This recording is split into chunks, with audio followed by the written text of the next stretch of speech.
اعوذ باللہ من الشیطان الرجیم بسم اللہ الرحمن الرحیم۔ قرآن کی حکمتیں۔ قرآن مجید تھوڑا تھوڑا کر کے 23 سالوں میں اترا۔ اللہ تعالیٰ نے قرآن کریم میں اس کی بڑی حکمتیں بیان فرمائی ہیں کہ اگر ہم ایک دم سارا قرآن اتارتے تو آپ پر بہت گراں ہوتا۔ جب ایک سورت کے اترنے پر اتنا سخت بوجھ ہوتا تھا کہ سخت جاڑے سردیوں میں بھی آپ صلی اللہ علیہ وآلہ وسلم کی پیشانی مبارک سے موتیوں کی طرح پسینہ ٹپکتا تھا، تو سارے قرآن کے اترنے پر کتنا بوجھ ہوتا۔ بسا اوقات 24 رکوع اکٹھے آپ صلی اللہ علیہ وآلہ وسلم کے قلب اطہر پر اترتے۔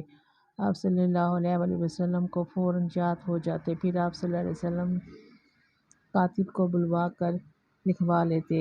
کاتبان وحی میں سے حضرت زید بن ثابت رضی اللہ تعالیٰ عنہ نے سب سے زیادہ کتابت کی۔ وحی الہی کے کاتب تقریباً 61 صحابہ رضی اللہ تعالیٰ عنہ ہیں۔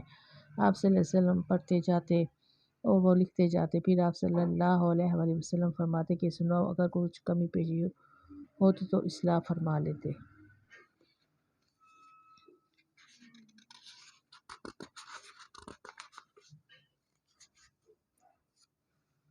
پھر مجمع کے سامنے اللہ کے نبی صلی اللہ علیہ وآلہ وسلم ان آیات کی تلاوت کرتے۔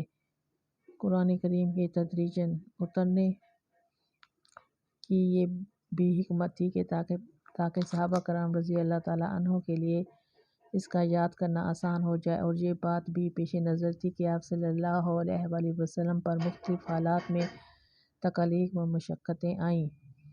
انہی تکالیف ان کے اٹھانے سے پہاڑ بھی عاجز آ جائیں۔ ایسے مصائب آئے کہ فرشتے بھی چیخ اٹھے۔ ان حالات میں قرآن کی آیاتیں اترتیں جس سے آپ صلی اللہ علیہ وآلہ وسلم کا حوصلہ بن جاتا تھا۔ اللہ تعالیٰ سابقہ نبیوں کے واقعات سناتے، ان پر جو حالات آئے وہ سناتے۔ اس سے آپ صلی اللہ علیہ وآلہ وسلم کی قوت میں تجدید ہوتی۔ قرآن کریم میں 20 جگہ اللہ تعالیٰ نے آپ صلی اللہ علیہ وآلہ وسلم کو تسلی دی۔ اس کے علاوہ انسانوں میں تدریجی استعداد پیدا کرنا مقصود تھا۔